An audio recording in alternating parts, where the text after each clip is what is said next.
She's a children's author, producer, speaker, and Le Cordon Bleu pastry chef, but her passion is energizing and inspiring others to write their story. Welcome to My Kind Canadian. This week is Loredana Cunti. Hello, how are you? Hi, Did I get it right? Loredana. If I say it that way, everybody gets it. Yes. First of all, thank you so much for having me. Honestly, I feel so humbled. The fact that I'm even on here and I look at so much amazing work and little kindnesses, big kindnesses. So I feel thrilled to be here. Thank you. So you've written 4 children's books with Dr. Dave Williams, an astronaut. How does kindness fit into these books?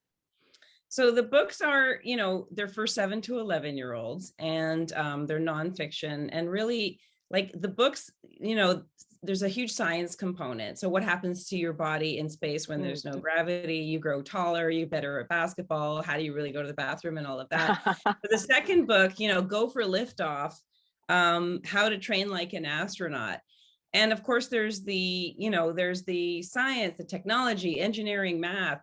But there's a whole section on kind of like the astronaut attitude. I mean, if you're up on, the ISS, the International Space Station, and you're in the pantry and you've already eaten your allotment of, peaches and sugar syrup, and your crewmate wants one, like, are you going to share it, or are you going to take that last cookie in the pantry before offering it? It's full of little things like that. Just being aware of, other people on the team. And so that's in the second book, Go for Liftoff. And then the rest of the series is very much like, where would you go on a tour if you were in the solar system? Where could you see volcanoes? A sort of fun spin on that. One of the books, Mighty Machines, is all about like basically things that go fast, things that make us, look at space. So, I mean, there's a lean link there to kindness. And the other book that I wrote, Karate Kakapo, which is a book about a bird who wants to get her black belt in karate. And she, the only issue is she thinks she's going to get asked to do the flying kick. But the problem is kakapos don't fly. So what's she going to do? And so I think the link to kindness there is really, she's really struggling. She's like, of course they ask her to do it, and she doesn't know how, but she, thinks about all the work that she did to put into it. And so there, it's like being kind to yourself. Like, when you're nervous about doing something, and I do this when I do my school talks, everybody feels nervous, but we've all been there and it's pretty scary, but, just kind of give it a go. Like Karate Kakapo says, you just have to wing it. And a lot of the being kind element is really just, being kind to yourself. Like even us as adults, like concerned with, oh my God, the other day, the kids went on a field trip. I forgot to, give them the lunch money. And so I was like, oh, I'm so horrible, and I was so mortified and embarrassed. And it's like, cut myself some slack, because that's, the alarm saying to be kind. No. And it's like, honestly, I love to tell stories. When I go into the schools, it's so selfish because I do feel like a celebrity. Like I know I need a younger reference, but Mick Jagger in 1972, like I know how you felt when I got a bunch of 6-year-olds waiting to hear what I have to say. Oh, that's exciting. So, So one of my favorite quotes, cry, and try again. I love this. And I love the rhyme, the simplicity of it. And the trajectory of our dreams when we're older isn't always a straight line. Life kind of gets in the way, as they say. So the idea of resilience and taking on rejection and kindness and try again. Love this message. How did you come up with that? Well, because I have tried and tried, and then I cried, and then I had to try again. I mean, I kind of go into the schools and I say like, oh, wow, she's got 5 books published, and, she's got this movie in development and all that. And really, like, I deal with so much rejection. I get rejected all the time. That's life. It is. And I wrote a book. There was a kid that asked me, she was in grade 3. She asked me what I was going to be for Halloween. We're talking about it. I'm like, what are you going to be? And she says, I'm going to be a flamingo dancer. And I'm like, dancer. Like I thought of a ballet tutu and everything. And she tells me she's going to have polka dots and frills and ruffles. And I'm like, oh, you mean a flamenco dancer? So So I sort of started picturing this flamingo trying to win a Yeah. flamenco dance contest. Uh, I thought I was genius. I'm like, oh my God, this book is going to go crazy. I'll be on the yeah. world tour. How am I going to raise my kids and all that? Right. And I Right. got like the most like flat out rejection, like your rhyming is terrible. And it was so hard. And I had to just pick up and go and eat pasta at my mom's. Like I was just so depressed. But then it was like, okay, what do I do? So I go back and I work on the rhyme. And this is kind of what I say to the kids, like, again, being kind to yourself. Like, it's not like they're saying I'm crap or that I don't know the English language or whatever. They're just saying, look, we don't like this book, So a lot of it is just kind of, getting back on the horse. And, I was a kid.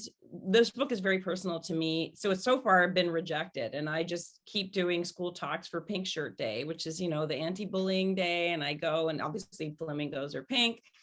It's like, and the chickens, she gets there to try and win this contest. And the chickens are like, seriously, you're pink. You're like, your body's too big. You just don't belong. And, I was a super chubby kid and I got teased all the time. And I got told I talked too much. And, I got told I was too loud. And there's this great book out right now. It's by David Brooks and it's called The Second Mountain. And there's this line in there, which is so, I find like life-changing. He says it's when you're talking about being kind or finding ways to be kind, it's not about finding the biggest or most glamorous problem out there. It's about really finding what you love and then matching it with a social need. So like in my case, I love talking. I love, telling young kids what I think, and I love cooking. So I want to impart all that knowledge.